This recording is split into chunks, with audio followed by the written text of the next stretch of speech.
Hello and welcome to the Adulting Well podcast. I am your co-host Joshua. I am joined by the amazing co-host Kevin, and we have Dunstan Bruce with us today. And Dunstan is a musician, filmmaker, activist, basically fill in the blank. And we are, as always, really excited. I feel like this season we've had some great guests. Dunstan has a long history in political activism through music as well as film. And for those that don't know, he was in the long-running band Chumbawamba from Leeds in England, and amongst other things that we will get into, but probably one of the better-known things about him. So welcome, Dunstan. Thanks for coming on the show. It's a pleasure. Yeah. So I think we can kind of launch right into it. I mean, I'm curious how you got into punk. You're originally from Billingham, is that correct? Yeah, that's right. Yeah, it's a small new town in the north of England. I grew up there. Our house had no books or no records. It was like a cultural wasteland. What did your parents do? My dad was a fireman, and my mum didn't work. She had been a secretary at the same fire station that my dad worked at, and that's where they met. Oh. But he was a fireman, and there wasn't much culturally there where I grew up. So it was punk coming along that sort of set me on, a road for searching for different things and new things and being excited by this new phenomenon that was happening. Because it was a small town, there's only a few people who were into punk. So how old were you when this was happening? 15, 16. And what kind of kid were you pre-punk? Pre-punk, I'd sort of the first albums I ever bought were Elton John, Alice Cooper, and Slade. Whoa! Inside of that, yeah. Awesome. Yeah. Singles I bought were Slade singles, and then but I did have a lot of prog rock that I had to ditch in 76, 77. That I had to deny. Spent years denying my prog rock background, which was, dabbling in stuff like Yes and Genesis and Rush and stuff like that. To establish your cred. Now it's okay to admit that again. Yeah, you can admit it now. I actually saw Rush a number of times in the 80s and 90s, and now I'm like, especially with Neil Peart passing away, now it's kind of like almost like I checked that off as a drummer on my bucket list. I saw Peart play live, man. Get some cool points for that, for the old guy. But that was a sort of like typical sort of experience for a lot of people who got into punk, that you thought that music was something that was that was performed by other people who were from another world. Totally. And punk obviously blew that out the water. So that was a brilliant thing. I was the right age. I was there at the right time, and I was immediately fell in love with the idea that anybody could do it. That we could all be in bands, and it didn't matter how good or how bad you were. Yeah. Well, and you played prior to being in the kind of the longer running project of Chumbawamba. You were in a band in Billingham as well, right? Yeah, because punk had sort of like made that possible in a way. Like it was like, anybody could pick up a guitar and anybody could try and play a few chords. So I was in a band with a few mates. Nothing really became of it, but it was just the idea that you could get up and play. And it was brilliant, and that sort of exposed me to a lot of other music, like like Velvet Underground and stuff like that I knew nothing about at the time. So it was like a whole other world that other world that you get into because you realise that where that punk music had come from and where that attitude had come from.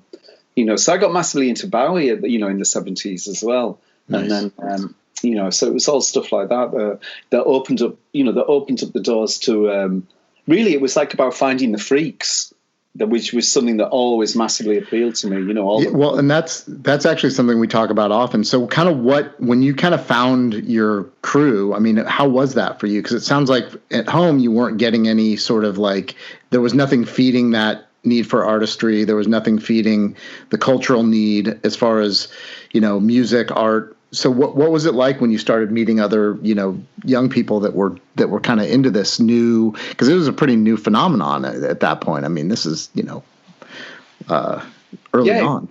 Yeah. It was basically the sort of experience of meeting people, you know, in Billingham who were like, so you were drawn towards each other because there was one venue in Middlesbrough, which was the town next door, that every punk band played at. So once you started going there, then you started meeting, you know, and forming alliances with people, and then deciding who you were going to be in a band with and who was going to do it, you know, or who was going to play what and all that sort of stuff. And that was just like, at that point, that it wasn't so much about having a political agenda about it. It was just about, it was the freedom that it offered you, and this insight into, look, there's another world that exists, and you don't have to do what your parents did. So a lot of those early years were about rebelling against, you know, against what society was enforcing upon you, and the route that it seemed that you were forced to take. So it was like realizing that there was another world out there. That was really liberating, even though that it didn't initially offer me sort of political solutions. It was sort of more about being, in those early days, it felt more about being anti what there already was. So it was like being anti-establishment for me.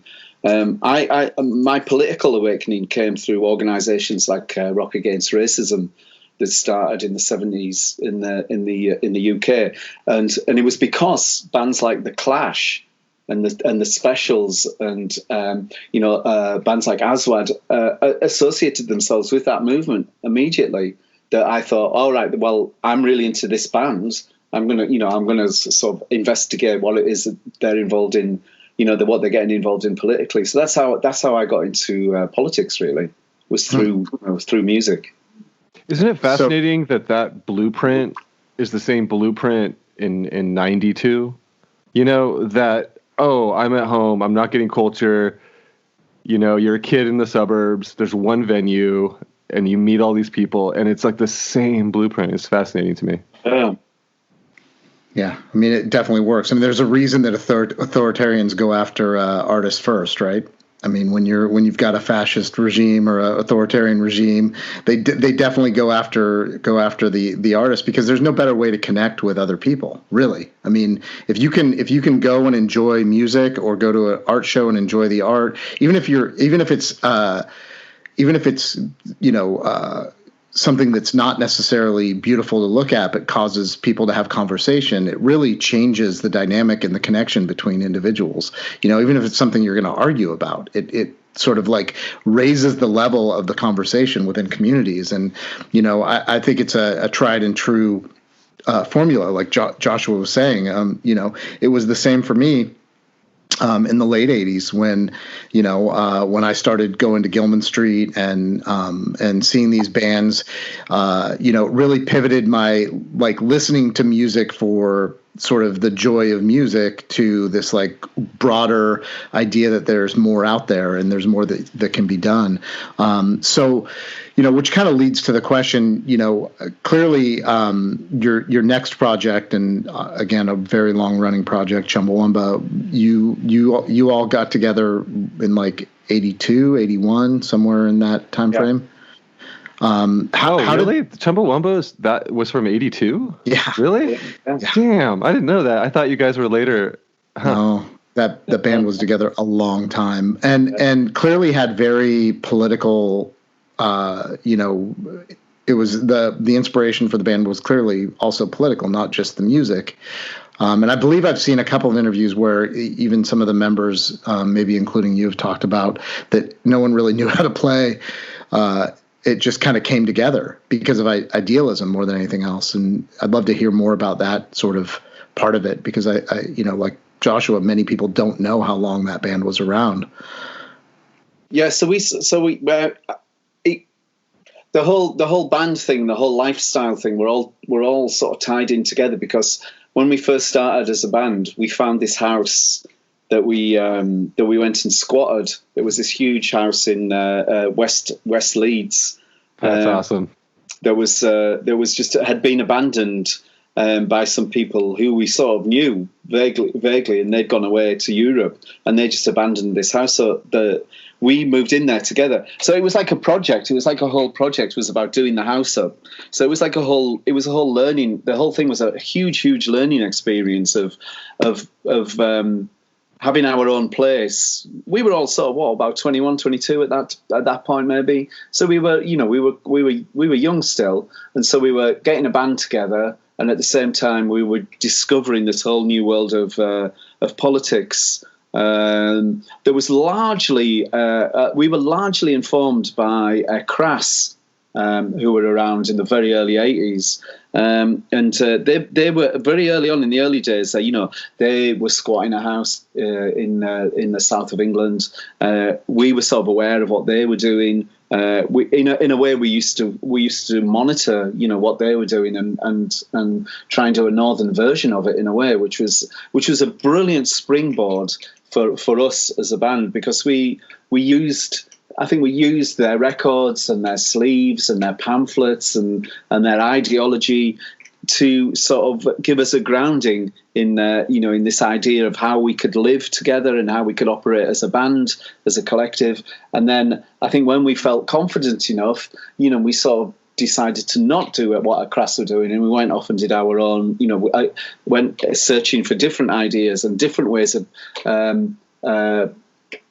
projecting our ideas, through music, what we wanted to say through music, and what we thought was the best way of doing that, and now how we express our own creativity without just thinking, we're trying to copy, what somebody else is doing, and we found our own voice, quite quickly.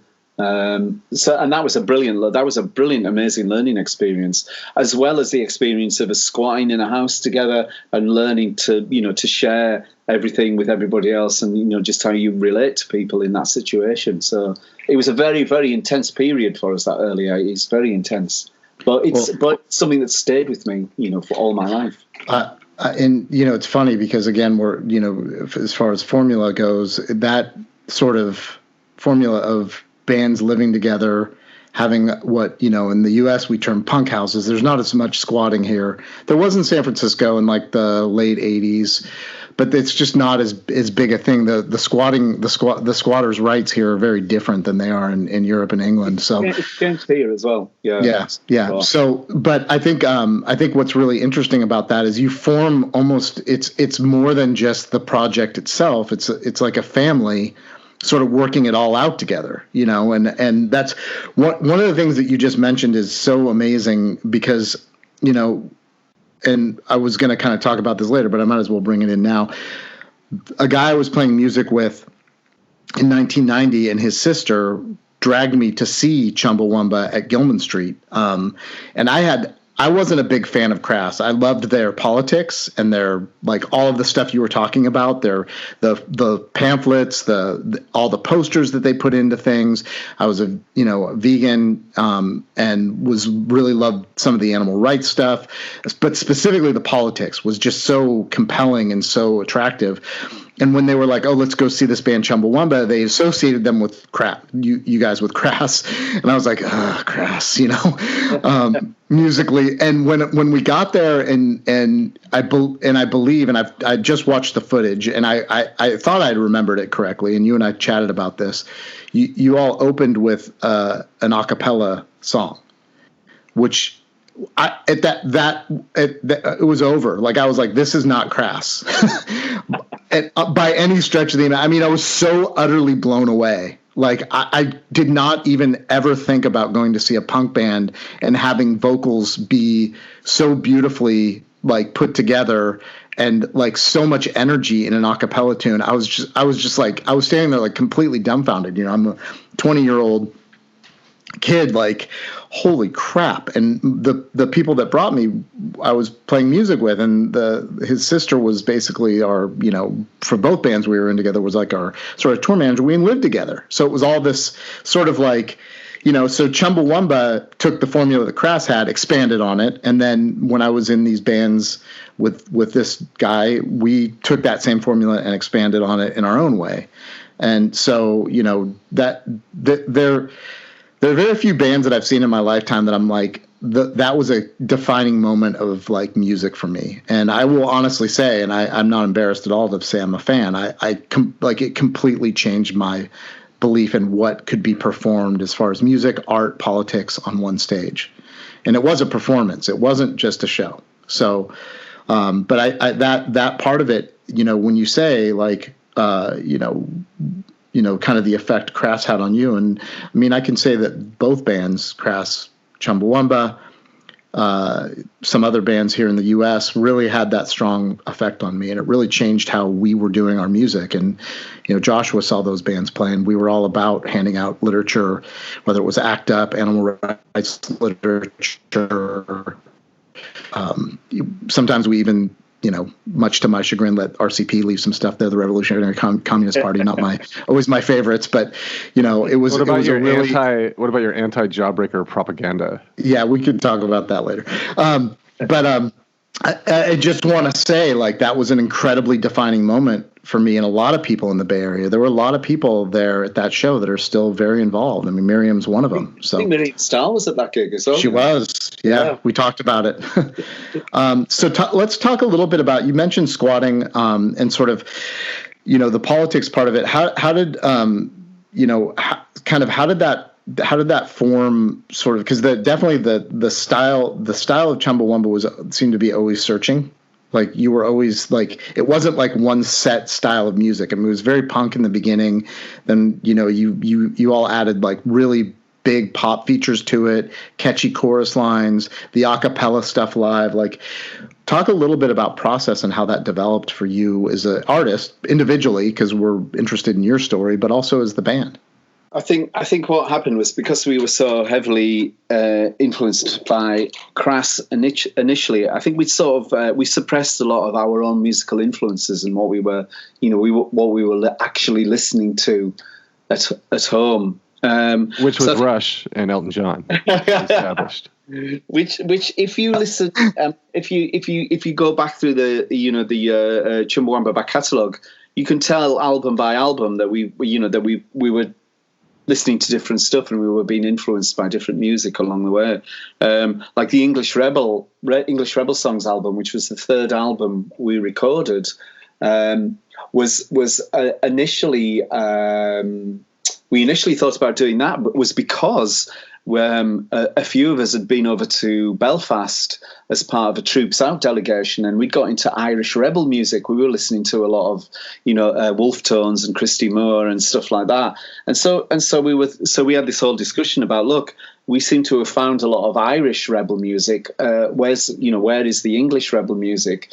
And so then, Boff and Alice in particular, I seem to recall, went searching for all the history, of English rebel music, and found all that stuff. And that's part of the collective nature of Chumbawamba as well, is because is that something that you like actively would do? Like, let's go research this music. Oh God! What with that album in particular? Yes. If you listen to an album like Slap, which was the album we did after that, that is just apparent that we were by then listening to a lot of late '80s, Paul Oakenfold or Andy Weatherall remixes of bands like Happy Mondays or Stone Roses or Primal Scream, stuff like that. So what we started to do was bring those influences into our own music. But I think very early on, even when we were recording our first singles and first albums, I think we were thinking about what music are we bringing to this? Like what are our influences? And I always enjoyed the live performance much more than the recording process myself, because I think for me the live performance is also a much more sort of visceral experience. And I think that's when I felt as though we really connected with people, and it felt like what we were doing was worthwhile. I think the records were more of a expression of our, of us trying to pull together 8 different people's disparate, likes and dislikes and influences and ideas, into one, into one thing that expressed all of us. Because I think that was really important to us, that we all felt connected to the end product, and that we all felt as though we had something invested in it. That was always very important for us. For you, the final product was the live show. Well, for me it was. Yeah. For me it always was. Because Kevin. 8 people in a band. I mean, yeah. I've taken on songwriting, responsibilities with one other person in bands many times, and I mean those have almost ended in fistfights. I can't do it. I'm like, you're in charge or I'm in charge. Like, that's the only way this can work. We were incredibly disciplined about the whole thing. There was a complete process where we would sit down and have a meeting about, what's the next record going to be about? What's the next record going to sound like?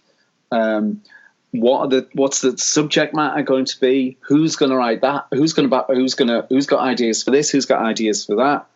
The people who wrote lyrics would go off and start writing stuff. The people who did the music would get together and start coming up with ideas musically, and then we would all bring it. Then that would all come together.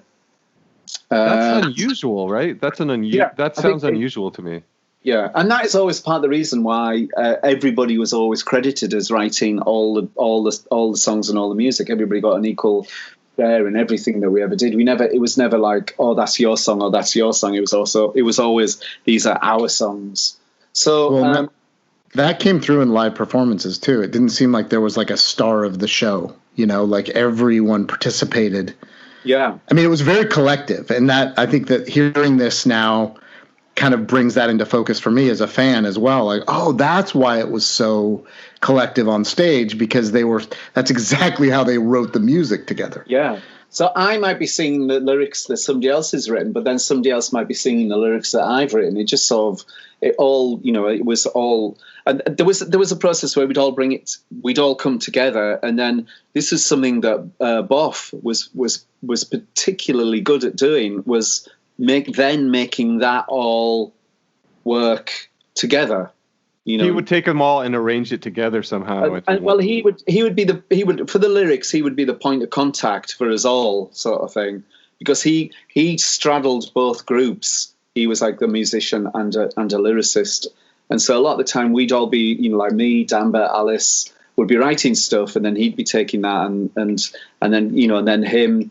Harry or Maeve or whoever was doing the music at that point would then, then create something out of that, or we'd all come together, or some people didn't write anything, some people didn't write any music, but we were all still part of that whole process, because then Boff would come with something that was like a rough outline of how it could work, and then we all came together and put that together as then we would sort of iron that all out. So it would be, in a way, it would be like if you were making a film, it would like somebody would come along with a rough cut, and then you would go in a room and you would fine cut it, with all 8 executive producers, like with their own input.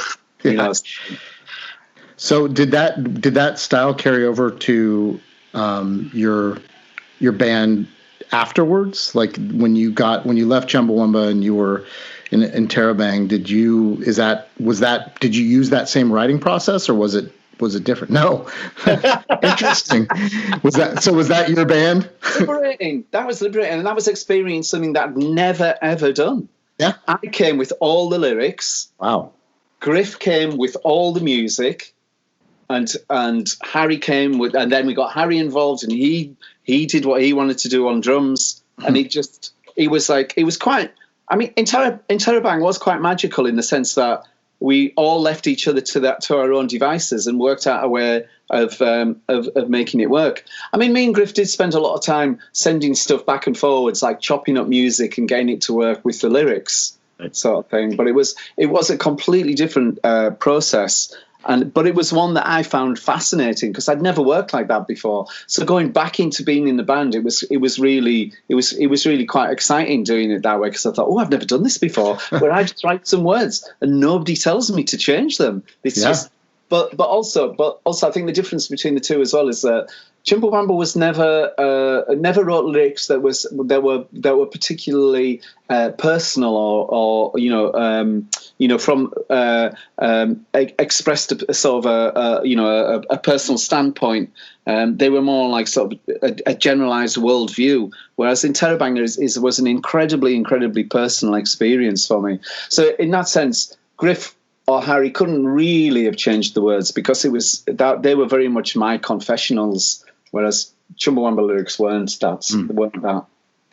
So during the 90s, there was sort of this, it was like a success revolution. I'd like to call it in some ways, like, here in the States, Nirvana, Green Day, and then Joshua, of course, everyone loves. So Josh mentioned Jawbreaker. No, I watched the Jawbreaker documentary last night with my wife, so it's on my mind. And they showed, you're talking about being Brian's in flyer. Bands. They showed the flyer you guys made him passed out, calling them sellouts. Yeah. Yeah. So my old. If you thought Jawbreaker had sold out. Yeah, so my old bandmate is a guy by the name of Brian Zero, who wrote for Maximum Rock and Roll, and we played in Siren together. And so when Green Day signed to a major label, we made flyers and went to their show at the Phoenix Theater in Petaluma and handed them out. And then when Jawbreaker signed, we did the same thing. Now, to clarify, Jawbreaker and I are very close friends. Adam and I have been friends for 30 years, and I actually print their T-shirts. So it's sort of this long-standing thing. Like, Adam will just randomly post this flyer on Facebook and tag me with it, just to sort of remind people that we weren't always so tight, I swear I don't want to derail this too much, but the best part of that show to me, because I think I played that show with Jawbreaker in one of my bands, but the flyer was all about how Jawbreaker is Walmart. And then when Jawbreaker came on stage, Blake came out and said, "Hi, we're Walmart." So and Brian was one of the writers that wrote some of your friends are already this fucked issue of Maximum Rock and Roll about corporate music, and so he wrote that, a lot of that, sort of wrote the big article, and then Steve Albini wrote another part of that. I don't know if you ever have fallen out with Chumbawamba a few years before that, though. Actually. Yeah, who knows? I mean, Tim at that time, who knows what was going on, right? Yeah. But so and then there was that wave, and then you all had the huge hit, and I know there was a lot of backlash and sellout and all that other stuff. I have a different perspective on it now. Kevin, I haven't seen your flyers about Chumbawamba's selling out. Have you got? No, we didn't make flyers about that. I think probably at that point, quite honestly, I was in. That was like one of the. I actually sort of fell out and got into drugs and alcohol really hardcore at the end of that time. So I think you guys hit while I was in rehab, and I was probably it was probably something that got me through, to be honest with you. So it's like, oh my God, these guys are a success now, and now everyone's going to know about anarchist punk and folk music. And that was not thought of the same way. No, for us, at least in my punk household, it was more like, when that song hit, I wasn't that familiar with Chumbawamba, and it was more like, hey, those are punks and they play Gilman and stuff. And I was like, oh, really? They're cool? Yeah. It was more like, oh, they're cool. Did you know they're cool? Coming from a completely different place, yeah. Yeah. So like, no, they're legit. It's okay. That was yeah. Wow. So what was it like? I mean, you guys basically you start your musical, your endeavors playing squats, essentially, and that was what it was for especially for anarchist punk bands at that time. Like, if you're gonna tour, you're gonna play basements, Living rooms, wherever. Squats oftentimes had a venue within them. I saw a great show at a squat in Stockholm, Sweden when I was there in the late 90s, and that was just part of the whole thing. Was there was almost like an underground touring, kind of like whatever it was. European continent was brilliant for that. It was amazing, absolutely amazing. There wasn't so much of that in the UK, but there was a lot of that in Germany, Belgium, Holland. Italy all had a massive squatting, music scene, anarcho music scene that we would tour year after year, around those places. And then you started, the playing more sort of, I guess, mainstream venues happened, I believe, before that song hit. Yeah. But you were doing festivals and some of the other stuff, and had kind of built a name for your live performance, because it really was. Yeah, spectacle. It wasn't like all of a sudden this song hit out of nowhere. Really, especially in Europe. People knew you really well. We'd had a few singles that had got to the low reaches of the singles charts at that time. Yeah, and we were playing like 1,000 capacity venues in the UK and around Europe a lot. So we were before that single hit. We were actually making a very small living from the band. We'd been doing the band full time for a few years by then. And I was going to say, for those listeners unfamiliar with independent music, that's huge. Yeah, it was a gold. That was a golden era. The sort of the early to mid 90s was a fantastic time for.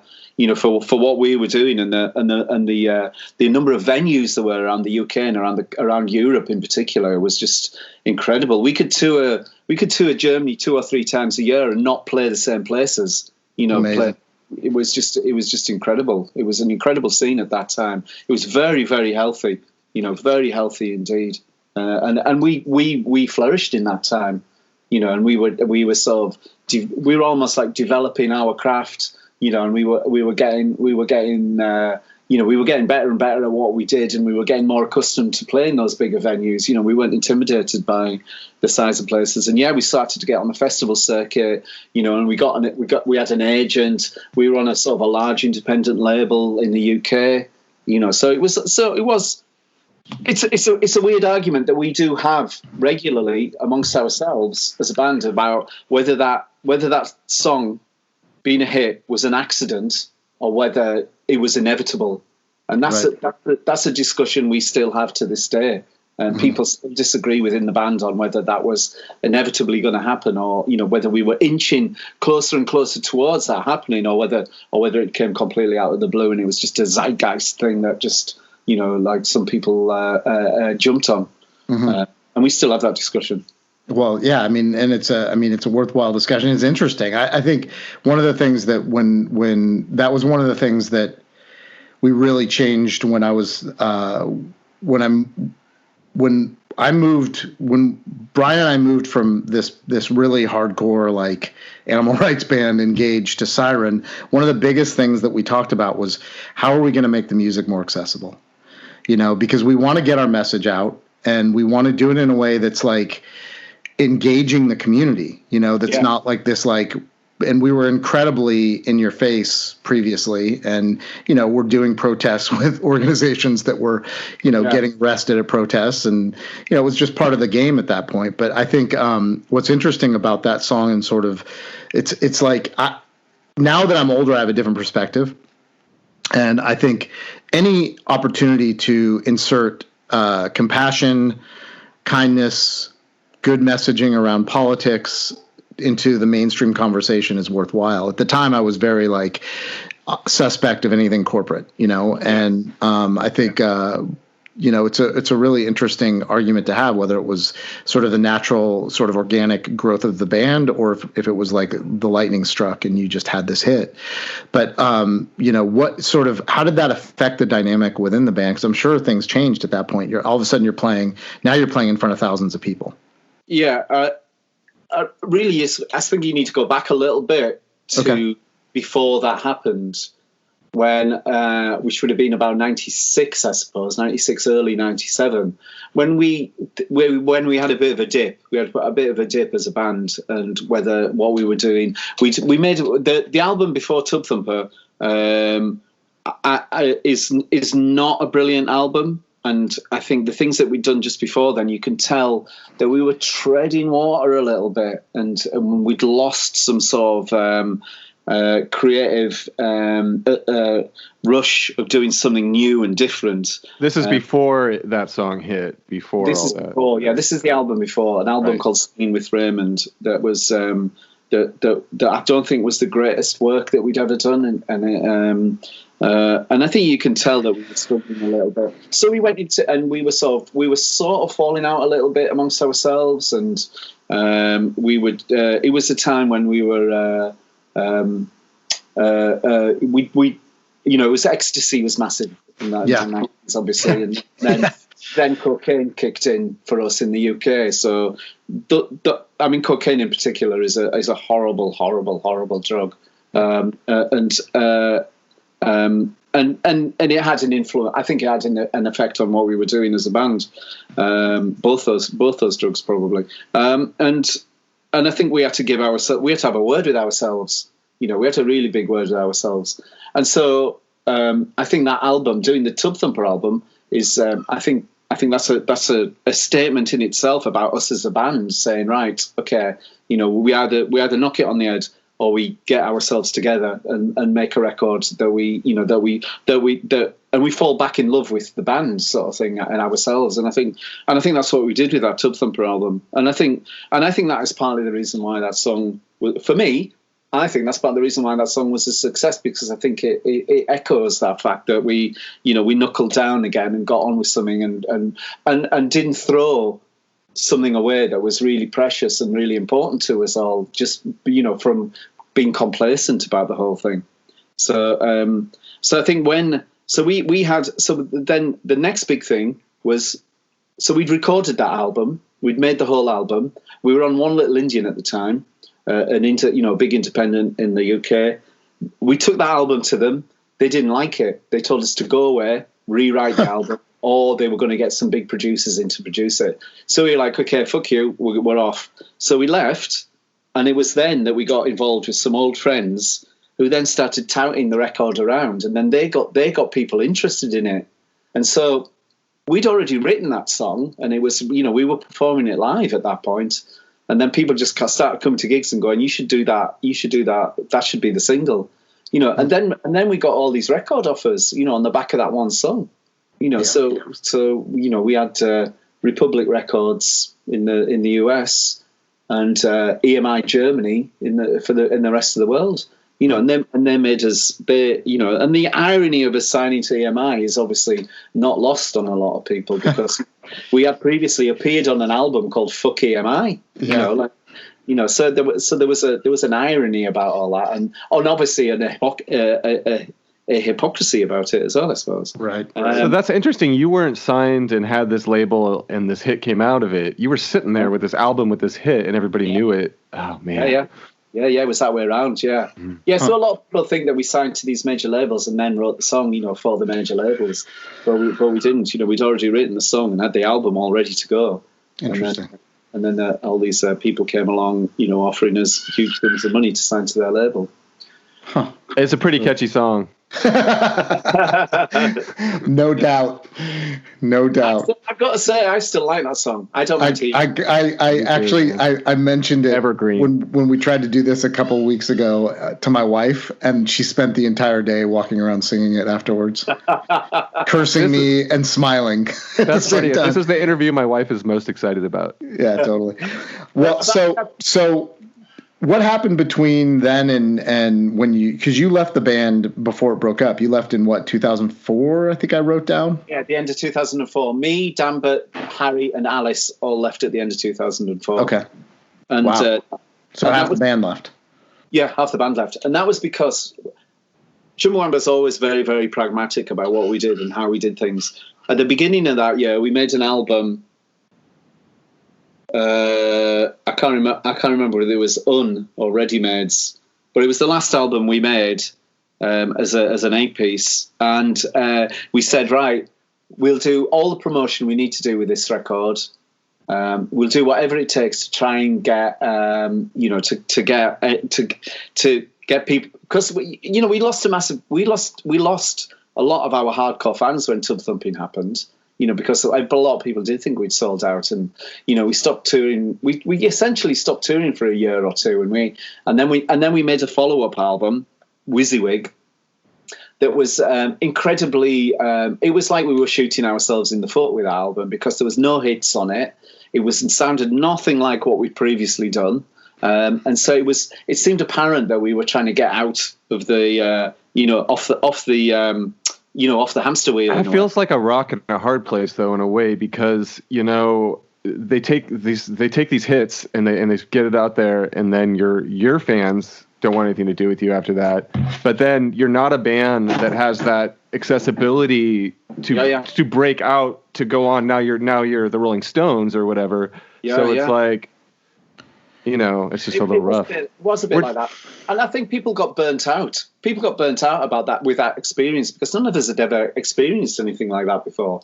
Yeah. And even though we were in our mid to late 30s, it was still, it was ridiculously hard work. And I think it's harder to tell a person of that age that they've got to do something than it is, a malleable teenager who just can't believe their luck, I suppose. And I think, for sure, I think a lot of people in the band were just like, look, we can't carry on doing this. We've done this for 2 years, and I think some people felt exhausted by the whole experience. People had stopped enjoying it. It wasn't necessarily that much fun, and we stopped being. I think we stopped being, the live band that we'd loved being. Because we were like tied into doing so many TV specials or. All these different shows that we were asked to do, and we talked about that, and we'd agreed that we would do that because we wanted to subvert the mainstream. We actually thought, as an ideal, that was a good thing to do with the position we were in. Because it's on brand too, right? I mean, all your albums are different. Like, it makes sense that your next album would sound different than the one before. Yeah. Well, I mean, that's the thing, and that was, I think, probably the what I would see, and I'm no expert on this stuff, but that was probably the issue with the people that loved that song, is they didn't understand the history of the band. They didn't understand that every record sounded quite different. Yeah. Live performances based on whatever you had recently released were quite different, and just the experimental part of it. When you get a hit like that, you lose, to some degree, your sort of, the thing that you were talking about with your next project, when you're talking about Interrobang, the sort of your autonomy, and that you are no longer, you're basically a public object of, people think you're their property. So you kind of lose that ability to be autonomous and write a new record that's totally within the brand of the band or within the sort of creative process of the band, and now everyone expects Tub Thumping again, right? Yeah. I mean, when we were touring in the States in particular, we changed the whole set around, so that was the last song we would perform that last, because then everybody would have to stay for the whole to watch the whole show to get to that song. Because we honestly believed that people would just leave after we did that song, because we had a whole new. We weren't necessarily trying to talk to the audience we already had. We were trying to talk to the new people, and so we were kind of on a mission in a way to like sort of broaden our fan base, but also to put out those new ideas to people who would never ever be exposed to those ideas. One interesting thing that did happen with that single in the States was that Republic released the single as a limited edition single, and that sold out quite quickly. So to hear the song, you had to buy the album. So in a way. And we didn't even know. Republic never even told us they were doing this. That they were doing it as a marketing ploy. But what it meant was we sold millions of albums because people just wanted that one song. Right. And so pre-iTunes as well. Mm-hmm. So it meant that you couldn't just pick the single. You couldn't just pick the single up. You had to get the whole album. Interesting. So that to us was like, well, great. Like there's a whole album's worth of stuff on there. There's everything that's on the sleeve. There's like it's a whole package. So even though that was the first song on the album, the hope was that that some of that permeated in some way. Yeah. So what was the impetus for you to leave in 2004? Yeah, so we had this pragmatic idea that we did an album and we'd work as hard as possible on it, and if it made no difference whatsoever to the number of people who were coming to our shows, then the four of us would leave, because we had been touring through 2003, 2004, and we were losing money on every show. We there was about 16 of us going on tour. 8 of the bands. 8 crew or 6 crew, 14 of us. So it was a big operation, and we were playing to smaller and smaller crowds. And it just became, it just meant that we were losing money all the time. So we had this idea that we would do a year of trying to change that. And so we did that, and it didn't make any difference. So at the end of 2004, me, Harry, Alice, and Danbert all left. And then what happened was that the others carried on as an acoustic outfit. They carried on with the name, and found their own niche as an acoustic outfit. So the band did actually carry on, for another, I don't know, 5 or 6 years after that or something right. like that. So, and relatively successfully. I mean, they were playing festivals as well. I think it's easier now to be a niche. Yeah, in any media, right? Yeah, because it's easier to find a little crew and make that sustainable. Totally. Yeah, that's what it was. It was that it was sustainable. There was 4 or 5 of them in the band, 1 or 2 crew, and so they were still doing stuff, in Europe and Canada and stuff like that. And they became, I don't know whether they would describe themselves as a folk band, but that was the niche that was the umbrella that they then came under. And because they had a certain amount of kudos because what they'd done before, that started their own sort of adventure into that world. So they sustained that for quite a few years. So that was something. Yeah, you when you left the band, I mean, had you already been making films, or is this something that happened when you were done with Chumbawamba? In 1999, I sort of made a film with a guy called Ben Unwin that was a film called Well Done Now, Sod Off, which is sort of the story of Chumbawamba. Yep. Yeah. So we sort of made that together, which sort of was like an attempt to just tell the whole story of Chumbawamba. So that was the first experience I'd had of filmmaking, and I really, really enjoyed it. Right. And then what do you enjoy about it? I think it was because it was a different discipline, and it was something that I was doing with somebody else. That it wasn't a collective, 8 of us making a decision about what everything we filmed and what shape the film took. It was just me and Ben Unwin deciding what the film was going to be. I mean, then we did once we'd done a rough cut, we then took it to the band, and then everybody had input to it, obviously. But at that point, it was just like. It came along at a very good time because we'd been doing the band for so long, and everybody was a bit burnt out by the tub thumping experience and wanted to have a bit of a break. So I didn't want that break. So I was really happy to go and try and do something, to challenge myself in a way to do something new. So that was a really exciting prospect, going off to make that film.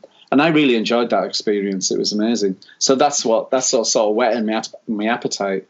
But then I started a relationship with a filmmaker, Daisy Asquith, who had been making films for TV, documentaries for TV, and then I famously said to her one day, "Oh, it looks quite easy doing that. I think I'll do it." Fucking furious that this is that easy just to do. It looks quite easy. I think I might be able to do it. And she was really. I mean, she laughed about it afterwards, but at the time it was like, fuck. I never, and then I went on to start trying to make. Well, me and her set up a production company ourselves. And so I worked on some of her documentaries. And then in 2009, I got the opportunity to go to China with that I wanted to talk about. Yeah. and that was the start. That's when that was. What was that opportunity? So it's a film. The film you can find. Actually, I think there's even, maybe Vimeo or YouTube. But this band is so gorgeous. I think did I send you a link? Yeah, you sent me a link, and you should go up to Josh. I highly recommend it. We'll post it on the site too. Yeah, we'll post it. And there is a problem with that film, actually. What's the problem? Well, it's that I'm not allowed to show it anywhere. Oh, interesting. Because there are 2 Sham 69s. Right, that's right. Because the singer came back and kind of restarted. Yeah. So Jimmy Percy, who was one of the songwriters, he blocked that film ever coming out because he wouldn't give permission for me to use any of their music in the film. Because he wasn't in the band at the time. He wasn't in the band, no. So it's quite complicated. There are 2 Sham 69s. Yeah, but Josh, you can see it. It's really good, and I'm going to watch it. Fans are so excited. It's like it's sort of like watching teenagers get into punk for the first time. It's really, it resonates so much. And I just started watching the A Curious Life film, and I didn't even know the Levelers. Yeah. So there's and it's truly, what an amazing group of guys.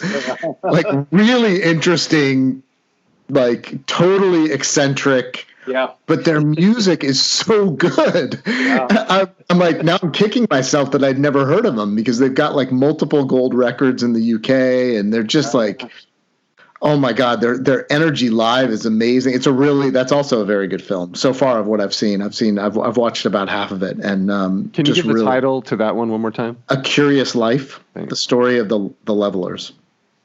It's funny, that film, because I made the decision to make that film be about Jeremy, the bassist, the guy with the dreads, because he definitely had the most interesting story out of all the band. And I kind of used that template for the film I'm making about Chumbawamba, but I just decided to make it about myself. Yeah. And it's a good template, and it's shot really well. If you look at the quality of the Sham 69 film, and then you level up to the equipment you're using in the Levelers film, it's like it's really nicely shot. The China film, the Sham 69 China film, we went into China without any permission to shoot. And we had a couple of Sony A1 cameras that used cartridges. It was me and a cameraman friend who lives over the road from me. We went over to make that film. And so we were shooting on the fly all the time. And it was with this fear that we were always going to get caught and everything was going to get taken off us. So it was all, and I was just learning, that was me. Yeah. I was learning how to make a documentary in a way. But I think one of the things that would, is fair to say is through your career artistically, and your experience, like you kind of took the learnings from Chumbawamba and have applied them. It's like continuous improvement, always learning, that for me, like, is such a, if that's like really like a very punk ethos, in my opinion. Now, other people would disagree. People get stuck into their kind of beliefs and they stay there, and you got to be this and whatever. But I really find that to be so compelling and inspirational. I think what I've always found is that what's always been important to me is that like in the late 70s, early 80s, I think we were like looking for all the cracks. To be able to form like a little community within the cracks. And I think I still do that now. I think that's one thing that I still do now. It still feels to me as though it's about, finding those people, finding those connections, always being able to respond to your creative urge and to be able to do something about it. And that is something that I think I've always taken from, and not being afraid, to make those jumps and those leaps. I don't think I would have gone to China with Sham 69 if I hadn't gone through the experience of like taking those massive leaps that I took when punk came along. Because I was never into Sham 69 when I was into punk. They weren't my sort of punk band. Yeah. But I think the what it meant for me, you know, going there and doing that and taking that risk, and I think that's what Chumbawamba did. I think Chumbawamba always took risks and didn't necessarily do what was the best thing business wise or, you know, career wise. You know, I think we did what we thought was best for us first. And I think I've not in a selfish way, I don't think, but I think I've always done that myself, you know, in the decisions I've made. And even to this day, you know, I still want to be creative, and I want to find outlets for that. And I'm still always looking for, you know, people, you know, who are, you know, who you can make a connection with. And I particularly nowadays, when the world seems in such a absolutely fucked up state, you know, with, you know, like I think when like in the UK when the Tories won the last election, you know, stuff like that, or when, you know, Brexit happened and all that sort of thing, I think you just think, well, look, okay, you know, I've still got to find my community and my people and work, you know, within that community, and I think that community idea for me has come particularly out of the anarcho-punk movement in the early 80s. You know, that idea of community, and you know, a lot of people that from the early 80s that I'm still friends with now. So it's, you know, it's had a lasting impact on me. More than what punk did, more than what, you know, 77, 78 punk did. I think that anarcho-punk movement of like from about 80, 81 to 84. I think that is what that has had a bigger impact on me than what actual, you know, punk did in what I actually do. With my own life, you know, and, you know, whether I've got, you know, like weirdly we were talking about house prices earlier, you know, even if I've got a mortgage stuck up my arse, you know, I'm still trying to do something, you know, creative, you know, even if I've got, you know, think about what, you know, how I get my kids out of bed in the morning, I'm still trying to do something creative, you know, and I think and I'm still trying to find people, you know, to always try to work with and do stuff with them. And that community thing is really important to me. You know, I think that's, you know, I think that's an essential thing, because I think we need each other. I think we really, really need each other. You know, because I think we all inspire each other. I mean, like it's funny because I'm doing this because of Miriam Stahl telling me to do it. You know, totally what she does, and she's an amazing friend. And I think the stuff she produces is absolutely incredible, you know. So she's like a sort of role model, and she's somebody who I've met through Chumbawamba, you know, years ago, and we've remained friends. It's stuff like that. She's sort of like woven through so many of my relationships, and you know, I mean, we had the band, two of the band members. Of the Street Eaters on, and she drew the album cover for one of their records. She drew the Jawbreaker flyer when they came back to Gilman for the first time in 20 years or whatever, you know. And we interviewed her a couple of years ago, and it was she's just so like she's so humble. I feel like sometimes she doesn't even know how impactful what she does is, you know, like it's that level of humility, but she connects people. Yeah, that's why one of the things I love about her is the fact that she just her art speaks for her, and she doesn't need. It's like almost as though she doesn't need to explain what she does, because she's so prolific and she does such brilliant stuff. She did all the Interrobang artwork. I was going to ask. So are you playing music right now? What's the obviously right now? Interrobang did one album, and we worked on that for a long time. A lot of life got in the way for members of the band, so it sort of went on some sort of hiatus. I started doing a solo thing that I'm now trying to develop into a theatre performance. It's like a sort of a one-man show. The existential angst of Dunstan Bruce. Really? That sounds amazing. Yeah. So I've started doing it as a performance, a one-man performance thing at some gigs. I got quite a few like support slots along the way, but I'm now trying to develop it into something a bit bigger, into an actual theatre piece. Nice. But again, that's me taking a leap. I've never done theatre before in my life. Yeah, but I know that's going to be cool because we usually don't go this long, but I would sit here and listen to you talk for ever. Yeah. Forever. Well, and I think, you know, that's the other part of like continuing to grow as an artist, right? Like you have, in many ways you have done theater. Having seen Chumbawamba live, I'm going to fairly say that there was for a lo-fi punk band to some degree, like, and there wasn't like a giant slideshow going on behind you. I mean, but the kind of antics and things that you're as a band brought into it, the dancing and the choreography and, the hats and the white gloves and the other stuff. Yeah. It's like, it was like at that time, no punk bands were doing that kind of stuff, No. And so what about so you've got the films that have obviously been released. What about the Chumbawamba film that you've been working on? I mean, I know that's been sort of a long project for you. Yeah, whole labor of love. So that started off as a film about. It started off as a film about what can you do when you get into the mainstream. What is it possible to achieve in that situation? Right. But because the film's taken so long. And we've had so many knockbacks with trying to get funding that the nature of the film has completely changed to have this whole contemporary element to it. So the story is now as much about my journey from the early days of punk to now, and I'm 59 now. What does a 59-year-old man do? Or what does a 59-year-old person do? In the world today to make to try and make a difference or to have an impact.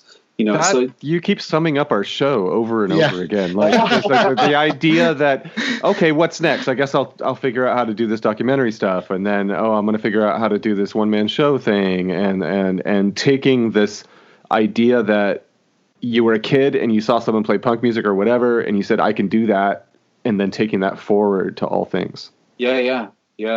But I mean, it's Chumbawamba that's allowed me to do that, because Chumbawamba gave me the confidence and the grounding to think you can do, I can do, if I have the confidence, I can do whatever I want to do. And I think that's sort of instructed, what I've done ever since. It gave me the confidence to say to Daisy, I think I could do that, like when I was just being stupid, arrogant. And it gives me the confidence to think, I can have a band with two other people, or I can do a one-man show. Of course I can do a one-man show. Anybody can do a one-man show. Oh my God. And I'm not shy, as Joshua can well attest. I'm an extrovert by every definition of the world, but I don't think I could do a one-man show. That's a lot of pressure. So, hats off. I mean, it's amazing. And I deeply respect your commitment to just, ever kind of expanding your horizons in the art community. We desperately need it. I mean, these times are so sad for so many people. Yeah. And, we can all connect. I mean, I've been loving watching all these live casts of all these artists that are just doing it for free because they want people to feel connected, and it's like almost like we're returning to our roots with art to some degree, because people are just looking for some greater purpose. And all artists need attention more than they need money, So if there's and hopefully Joshua, that's why you're writing a solo record, my friend. So the beginning of Well Done, Now Sawed Off has a quote from Emma Goldman, and I think it really sums up our conversation. I mean, it's, if I can't dance to it, it's not my revolution. Yeah. I think that's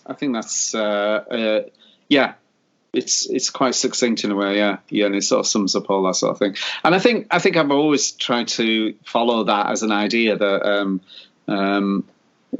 how you I mean, Chumbawamba came to a point where it was like, look, you don't change the world by shouting in someone's face. You've got more chance of changing someone's opinion by making them laugh, or the ridiculousness of something, or the absurdity of something, and you would hope that the world could see what idiots Donald Trump and Boris Johnson are, and that they're laughable figures. I mean, it's frustrating that we're in this situation that they're both world leaders, obviously, but I just find that trying to change people's opinion, and like, so this film that I'm making now, the I Get Knocked Down film. I mean, it's for someone with such a large ego as myself, it's very self-disparaging, and I'm laughing at myself all the way through it, the ridiculousness of my high ideals, or my or what I think is possible.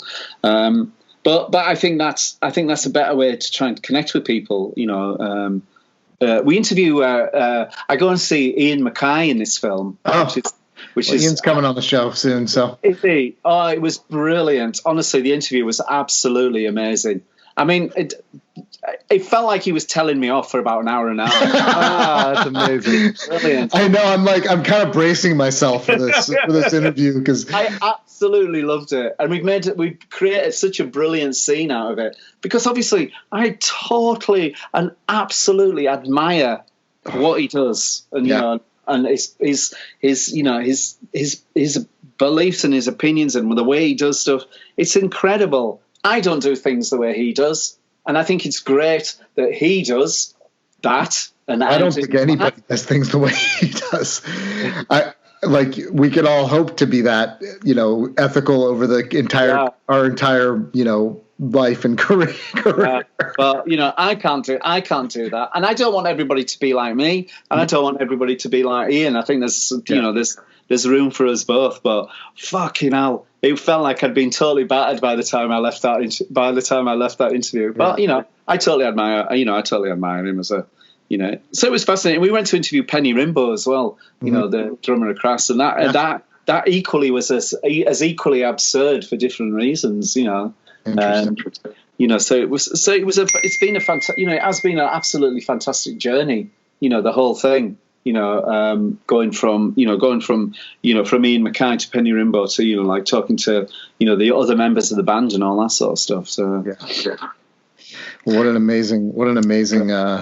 amazing project. I look forward to hearing more, and we can talk a little offline about what we can do to help promote as well. You know, so I think we should probably wrap. We've gone way over. I agree with Joshua. Up my friend saying, where the fuck are you? Yeah. I was supposed to be out on the street playing records. Oh. I live on a cul-de-sac, so I was going to set up record decks at the end of the street, and we were going to just have a that's fantastic. On the street. Amazing. I love that stuff happening right now. When this is done, you should come do some DJ sets here. Come back over. Promote the film with DJ sets. Yeah. Really start expanding the artistry, right? But we really appreciate your time, Dunstan. This has just been truly like one of my favorite episodes. We're not even produced and up yet. I'm so excited to put this up. I know that I love it when I look up and I see the hours gone by, and I'm like, dude, we haven't even started talking about documentaries yet. Thanks so much for coming on. Also, don't worry. Yeah, well, keep us posted too. Obviously, we're connected now, and then we'll let you know when this is going up. We're lucky enough to have we have another documentarian also and filmmaker that we interviewed in this season as well. So it's kind of, I feel like we're getting like a full spectrum of artists from the punk community. It's really awesome. So we look forward to hearing more. So a couple of things. I want you to tell us where to go to find your stuff. Google it or go to our website and click on the link. I don't really have a website, as happens. Yeah, we'll put links to all that stuff. Interrobang, there is an Interrobang website. Okay, I think it's interrobangband.co.uk. Great. Yeah. So we released that album on All the Madmen. Okay. Which was an old anarcho-punk label from the 80s. Nice. Nice. There's a band called The Mob. Have you heard of a band called The Mob? I don't think so. Oh, right. They were bigger. They were probably bigger over here than they were over there. But I'll look through I have a bunch of old anarcho-punk 7-inches that Brian, who I mentioned, and his sister brought back to me when they would make trips over there because they were good friends with Dick from Subhumans and Dick Wickless, yes. Yeah. So we're donating all of our money through the end of the year from our Patreon account to a local nonprofit called Hospitality House, who helps people that have mental health issues and are struggling with substance abuse get off the street. They do it through art and music, as well as peer-to-peer counseling, which is rare. Amazing organization, small organization. So every penny we get, we're donating to them because they need the money, especially right now. We encourage people to look up Dunstan. He's easy to find on the Googles. You can get a treasure trove of information, history, amazing projects. The films are all up. We'll share links. And then we will look forward to posting this episode, my friend. It was really an honor to have you on. It was a pleasure. It was an absolute pleasure. I really enjoyed it. This was fantastic. Thanks for listening, everybody. Thank you.